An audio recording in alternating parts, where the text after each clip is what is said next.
ચોરી થયેલ મોટરસાયકલ કિંમત ₹25,000ના મુદ્દામાલ સાથે કિસમને ઝડપી વાહન ચોરીનો ગુનો શોધી કાઢતી ભાવનગર લોકલ ક્રાઇમ બ્રાન્ચ।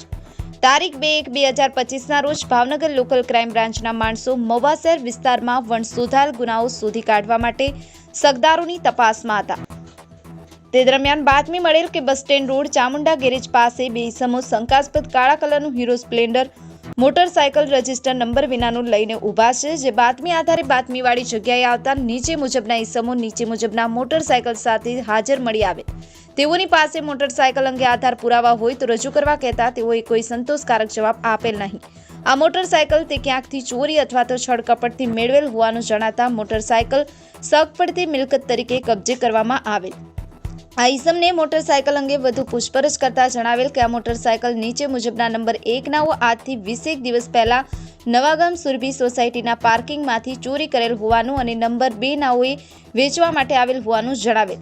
જેથી આ અંગે તેના વિરુદ્ધ કાયદેસર કાર્યવાહી કરી આગળની વધુ તપાસ માટે મહુવા ટાઉન પોલીસ સ્ટેશન સોંપી આપવામાં આવેલ। જે અંગે સુરત કામરેજ પોલીસ સ્ટેશનને પણ જાણ કરવામાં આવેલ છે। જેમાં પકડાયેલ આરોપીની મુસ્તુફાભાઈ રફીકભાઈ સેલોત ઉંમર 19 ધંધો મજૂરી મૂળ ઓથા તાલુકો મહુવા, પરેશભાઈ ભીખાભાઈ ઠાપા ઉંમર 24 રહે ખાટસુરા તાલુકો મહુવા। આ કામગીરીમાં પોલીસ ઇન્સ્પેક્ટર શ્રી AR વાડાના માર્ગદર્શન હેઠળ LCB સ્ટાફના અશોકભાઈ ડાભી, અરવિંદભાઈ બારૈયા, પ્રવીણભાઈ ગડસર, તરુણભાઈ નાંદવા સહિતના જોડાયા હતા। બ્યુરો રિપોર્ટ, થર્ડ આઈ એક્સપ્રેસ ન્યૂઝ, રમેશ સત્યની સાથે।